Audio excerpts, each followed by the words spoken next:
안녕하세요. 색소폰 아미의 재즈여 전사입니다. 오늘은 재즈여 전사의 색소폰 테크닉 바이블의 두 번째 파트 메이저 스케일을 공부해보는 첫 시간으로 먼저 강의를 시작하기 전에 가급적이면 색소폰 테크닉 바이블 교재와 악기를 준비해 주시고요. 아직 교재를 준비하지 못한 전사님들께선 교보문고 서점 또는 네이버나 다음의 온라인 서점에서 색소폰 테크닉 바이블을 검색하신 후 구매를 해주시면 됩니다.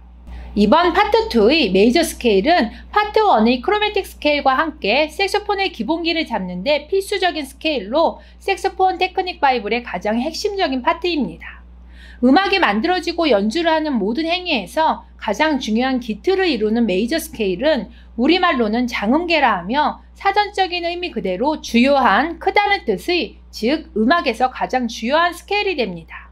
그리고 이 메이저 스케일은 피아노의 흰 건반 7개, 검은 건반 5개를 합친 12개의 음들과 동일하게 모두 12개가 있기 때문에 이 12개의 메이저 스케일을 전부 익히는 것은 오랜 시간을 투자해야 하는 쉽지 않은 과정입니다. 그리고 메이저 스케일 12개는 곧 12키가 되는데 이는 음악에서 악보상의 높은 자리표 옆에 붙는 조표로 인식되며 이 조표는 메이저 스케일에서 파생이 됩니다.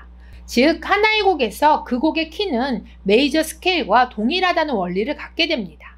예를 들어 A라는 곡의 높은 음자리표 옆에 샵이 2개가 붙는다면 그 곡은 첫 음을 D로 시작하는 D 메이저 스케일로 만들어진 것이고 곡의 키 또한 D 키가 되므로 결국 메이저 스케일과 키라는 개념은 동일하다고 볼 수 있습니다. 또한 음악의 장르를 불문하고 하나의 곡이 만들어질 때는 12개의 메이저 스케일 또는 12개의 마이너 스케일 중에서 하나의 스케일을 정해 그 스케일의 음계들을 기반으로 곡을 만드는 것인데 이때 메이저 스케일 12개 중에서 하나를 골라 곡을 만들면 메이저 키의 곡이 되는 것이고 마이너 스케일 12개 중에서 하나를 골라 곡을 만들면 그 곡은 마이너 키의 곡이 되는데요.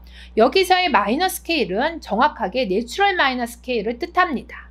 그리고 이렇게 마이너 곡이 되는 마이너 스케일 또한 메이저 스케일의 6번째 음부터 시작하여 만들어지기 때문에 결국 마이너 스케일 또한 메이저 스케일의 운지를 그대로 사용하게 됩니다. 그러므로 높은 음 자리표 옆의 그 곡의 키를 알려주는 조표는 절대적으로 연주자가 지켜야 하는 음악에서의 가장 중요한 약속과 질서로 만약 연주자가 훈련이 안 된 조표의 곡을 연주한다면 불행히도 불협이 나는 음들을 피할 수 없을 것이고 또 단순히 악보상의 정해져 있는 테마 멜로디 이외의 연주자의 창작에 필요한 애드립 또는 즉흥 연주는 아예 불가능할 수밖에 없는 것입니다. 결국 곡이 시작해서 끝날 때까지 모든 음표에 영향을 주며 조표를 파생하는 메이저 스케일의 연습은 음악을 연주하는 데 있어 가장 중요한 기초 개념과 훈련이라고 할 수 있습니다. 그럼 먼저 12개의 메이저 스케일 조표를 알아보겠습니다. 조표는 샵과 플랫의 변화표에 의해서 만들어지는데 샵이 붙는 순서는 파도 솔레 라미시이며 샵이 1개가 붙으면 G 메이저 스케일, 샵이 2개 붙으면 D 메이저 스케일, 샵이 3개 붙으면 A 메이저 스케일, 샵이 4개 붙으면 E 메이저 스케일, 샵이 5개 붙으면 B 메이저 스케일이 됩니다. 플랫이 붙는 순서는 시미라레 솔도파로 플랫이 1개가 붙으면 F 메이저 스케일, 플랫이 2개가 붙으면 B 플랫 메이저 스케일, 플랫이 3개 붙으면 E 플랫 메이저 스케일, 플랫이 4개가 붙으면 A 플랫 메이저 스케일, 플랫이 5개 붙으면 D 플랫 메이저 스케일, 플랫이 6개 붙으면 G 플랫 메이저 스케일이 되는데요. 이렇게 12개의 메이저 스케일은 사실 따져보면 이명 동음에 의해 3개의 스케일이 더 추가되어 총 10개가 존재합니다. 그 이유는 우리가 색소폰 인문학이 8강에서 배운 이명 동음이라는 원리가 음에만 있는 것이 아니고 스케일과 코드에도 모두 동일하게 적용되기 때문입니다. 즉 메이저 스케일에서도 적용이 되는 이명동조 또는 이명동 음계는 영어로는 엔하모닉 스케일이라 하며 그중 첫 번째는 샵이 5개가 붙는 B 메이저 스케일과 첫 음의 이명동음인 C 플랫 메이저 스케일로 이 둘의 관계는 첫 음을 B로 출발하느냐 C 플랫으로 하느냐에 따라 달라지는데요. 이는 첫 음의 이름을 무엇으로 설정하냐에 따라 조표가 샵으로 표기되거나 플랫으로 표기되는 차이일 뿐 손가락의 운지는 동일하기 때문에 이명동조의 스케일이 되는 것입니다. 하지만 샵이 5개가 붙는 B 메이저 스케일에 비해 플랫이 7개가 모두 붙는 C 플랫 메이저 스케일은 운지는 같아도 머릿속으로 음이름을 인지할 때 더 복잡하기 때문에 우리는 편의상 B 메이저 스케일을 더 많이 사용하게 되는 것이고, 상대적으로 C 플랫 메이저 스케일은 쉽게 접하지 못하는 것입니다. 그리고 이와 같은 이명동조의 관계는 확실하게 알아두어야 하지만 앞으로 여러 가지 음악 이론을 접하거나 또는 연주를 할 때 혼동이 오지 않으므로 확실하게 인지하고 있어야만 합니다. 이러한 이명동조의 관계에 놓인 두 번째 스케일은 D 플랫 메이저 스케일과 C 샵 메이저 스케일이 있고요. 세 번째는 G 플랫 메이저 스케일과 F 샵 메이저 스케일로 이 세 개의 이명동조 스케일들을 연습할 때는 운지는 같아도 스케일의 개이름을 인식하는 것은 달라져야 한다는 것을 꼭 알고 계셔야만 합니다. 자, 그럼 메이저 스케일과 이명동조의 개념에 대해서 확실하게 습득이 되셨다면 이제 메이저 스케일을 실전으로 배워볼 텐데요. 그 전에 체크 포인트를 집어보도록 하겠습니다. 체크 포인트 1. 색소폰 테크닉 바이블 파트 2 메이저 스케일의 스텝 1은 12키의 운지를 완벽하게 만들기 위해 1번은 4분음표, 2번은 8분음표, 3번은 트리플, 4번은 16분음표로 한 박을 점점 쪼개어 가면서 운지를 확실하게 만들어주는 훈련인데요. 이때 중요한 건 처음 운지를 만들 때는 텅잉을 하는 레가토로 비교적 천천히 연습을 해주신 다음 어느 정도 운지가 만들어졌다면 교재에 기보된 텅잉을 하지 않는 슬러 주법의 템포까지 내가 할 수 있는 한 최대한 빠른 템포로 연습을 해주셔야 더 좋은 테크닉을 만들 수 있습니다. 체크 포인트 2.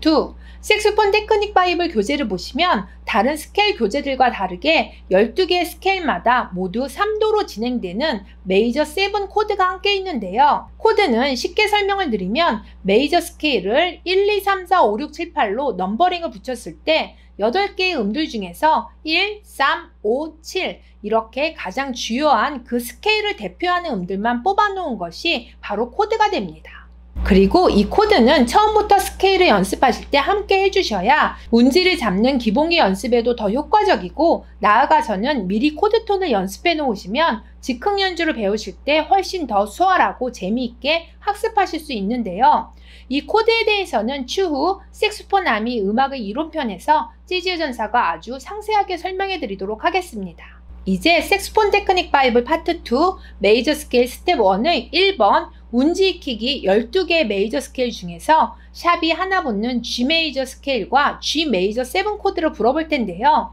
처음 메이저 스케일을 연습하실 때는 4분음표로 최대한 천천히 불어주시고요. 중요한 건 음표의 길이가 박의 길이보다 짧아지지 않도록 한 힘에서 그 다음 음까지 텅잉으로 연결이 돼야 하며, 운지가 어느 정도 숙지되기 전까지는 메트로놈 없이 연습해주는 것이 좋습니다. 그리고 가장 중요한 것은 12키를 모두 연습을 해주셔야 하는데, 조표가 많이 붙는 스케일일수록 운지도 더 어렵기 때문에 더 많은 시간을 할애하셔서 꾸준히 연습을 해주셔야 합니다. 첫 번째 이그젬플은 103페이지 G 메이저 스케일과 코드입니다. 레가토의 템포는 90, 슬러는 150에 맞춰 불어보겠습니다.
그 다음은 메이저 스케일 12키 중에서 플랫이 3개 붙는 E 플랫 메이저 스케일을 8분음표로 불어보겠습니다. 이 8분음표는 영어로는 8노트, 비트로는 8비트에 속하며 우리가 밥을 먹을 때 가장 중요한 베이스가 밥이 되듯이 음악에서의 밥과 같은 존재로 여러 가지 음표들 중 가장 많이 쓰이는 기본이 되는 음표입니다. 8분음표를 불 때 중요한 포인트는 발이 내려가는 다운비트와 발이 올라가는 업비트를 5대5로 정확하게 둘로 나누어 쪼갠다는 느낌으로 불어주어야 8비트의 리듬감을 확실하게 만들 수가 있습니다. 그리고 발이 바닥에서 올라오는 음표의 뒷머리는 음악에서 싱코페이션 리듬이 만들어지는 자리로 우리말로는 엇박으로 불리는데, 이 엇박자의 리듬감을 잘 만들기 위해서는 8분음표 또는 8비트의 연습이 확실하게 되어 있어야지만 나중에 싱코페이션을 제대로 표현할 수가 있습니다. 그럼 두 번째 이그젬플로 105페이지 E 플랫 메이저 스케일과 코드입니다. 레가토의 템포는 60, 슬러는 130에 맞춰 불어보겠습니다.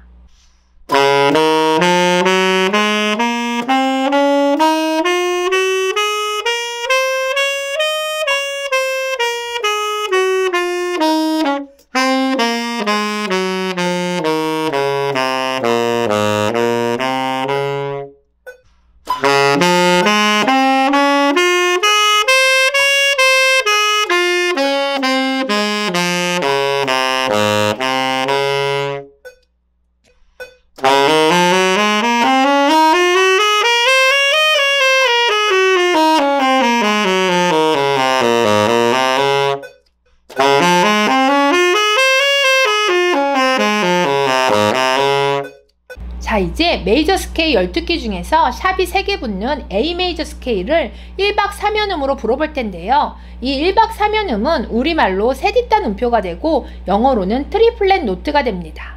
그리고 세디단 음표는 8분음표나 16분음표가 2개, 4개 이렇게 짝수로 쪼개지는 것에 비해 3개의 홀수로 한 박을 동등하게 나누어야 하기 때문에 처음부터 이 3연음의 리듬을 제대로 숙지해두지 않으시면 3연음과 연관된 모든 음표들을 정확한 리듬으로 불지 못하는 현상을 피해갈 수가 없습니다. 재즈 전사의 오랜 경험상 아마추어 색소포너들 중 박자를 못 맞추시는 분들의 공통점이 바로 이 트리플렛 노트를 정확하게 못 분다는 점인데요. 이는 그만큼 연습이 미흡하고, 또 중요한 건 발박자를 하실 때 발이 내려오고 올라오는 그 사이에 정확하게 3등분을 하지 못하기 때문입니다. 그래서 1박 3연음의 발박자는 발이 바닥까지 내려갈 때가 1, 바닥에서 발이 붙어있을 때가 2, 그리고 발이 올라올 때가 3로 머릿속은 트라이앵글 정삼각형을 연상하면서 1, 2, 3, 1, 2, 3,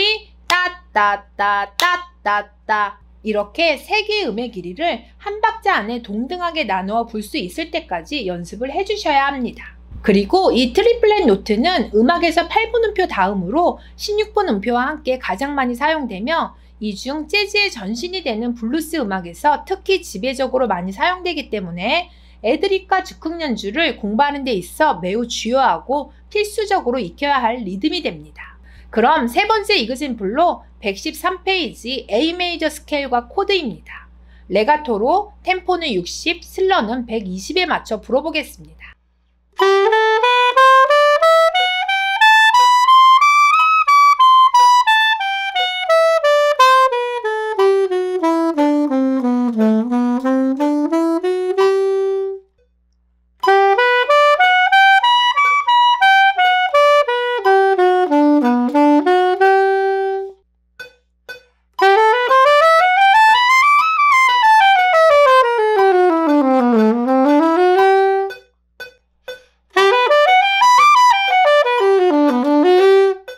마지막으로 12K 메이저 스케일 중에서 플랫이 5개 붙는 D 플랫 메이저 스케일을 16분음표로 불어볼 텐데요. 한 박을 4개로 쪼개는 16분음표는 영어로는 16 노트, 비트로는 16비트가 되고, 연주 중 클라이막스를 만들거나 화려한 엔딩을 장식할 때 가장 많이 사용되는 음표입니다.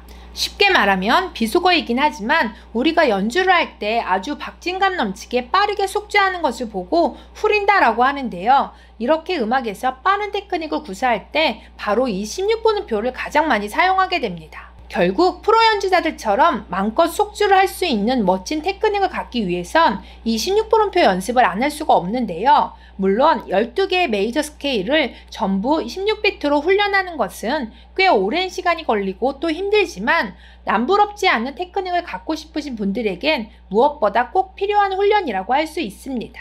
16분음표를 연습할 때 중요한 건 발이 내려가는 다운비트에 1, 2, 발이 바닥에서 올라오는 업비트의 3, 4 1, 2, 3, 4 1, 2, 3, 4 따따따따따따따따따따따따따따따 이렇게 정확하게 한 박을 4개로 동등하게 나누어 불 수 있어야 하는데요. 특히 발이 올라오는 업비트에 16분음표의 세 번째 음이 놓여야지만 1, 2, 3, 1, 2, 3 나머지 음들도 4개로 정확하게 쪼갤 수가 있습니다. 그럼 네 번째 이그젬플로 115페이지 D 플랫 메이저 스케일과 코드입니다. 레가토의 템포는 50, 슬러는 100에 맞춰 불어보겠습니다.